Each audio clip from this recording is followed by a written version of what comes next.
नमस्कार। जब से सभ्यता शुरू हुई है इंसान खेती करता आ रहा है। खेती बाड़ी प्राचीन काल से चली आ रही है। कोई जानता भी है कि चावल का एक दाना तैयार होने में कितना समय लगता है? नहीं जानता। 120 दिन 120 दिन तक जब एक किसान का पसीना उस धान के खेत की मिट्टी में बूंद बूंद मिलता है, तब जाकर अन्न पैदा होता है। और ये भी बता दूं कि हमारे देश में खाना बर्बाद नहीं किया जाता। अगर वही देश किसानों को बर्बाद होता देखता रहे तो फिर हम किसके पास जाएंगे? खाना खिलाने वाले से कहा जाता है अन्नदाता सुखी भवतु। ये अन्नदाता है कौन? खाना पकाने वाला या परोसने वाला नहीं है, अन्न उगाने वाला है।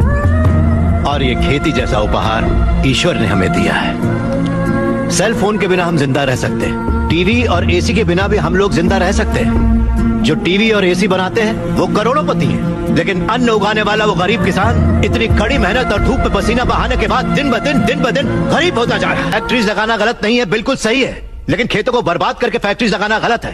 इस देश में कितनी ही बंजर जमीनें हैं, कितनी ही पथरीले जमीनें हैं। क्यों? क्योंकि वहाँ पर पानी नहीं है, इसीलिए खेती करने में इतनी परेशानी उठानी पड़ती है। जरा सोच कर जवाब दीजिए कि किसान पानी लेने कहाँ जाएगा? इस देश में पिछले 10 साल में 1,71,105 से ज्यादा किसान आत्महत्या कर चुके हैं। उसमें से 25,000 से ज्यादा किसान तो इसी इलाके में रहते थे। हर आधे घंटे में एक किसान आत्महत्या कर रहा है, ये जानते हैं क्या आप? लेकिन सच्चाई यही है, जहाँ मौत इतनी सस्ती है वो देश कभी आगे नहीं बढ़ेगा सर।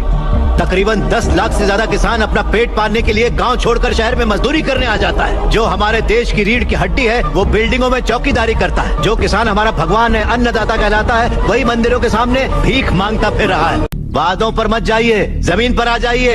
एक कॉर्पोरेट में काम करने वाला हजारों करोड़ का उधार लेकर विदेश भाग गया और वहाँ बैठकर विदेशी शराब पी रहा है। सिर्फ 5 या 10 हजार उधार लेने वाला किसान जहर पीकर अपनी जमीन पर जान दे रहा है।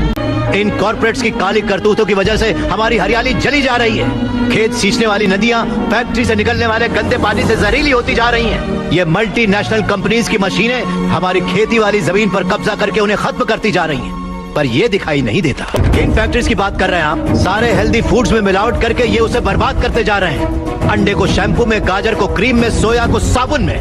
2 रुपए का अंडा 10 रुपए में, 10 रुपए का गाजर 100 रुपए में खरीद रहा है ये कॉर्पोरेट वर्ल्ड। इस रेट पर क्या कोई गरीब खरीद पाएगा? फिर भी ये पैसा किसान या गरीब तक कभी नहीं पहुंच पाता है, क्योंकि बिचौलिए ले जाते हैं। ये बिचौलिया धीरे धीरे और अमीर होता जाता है।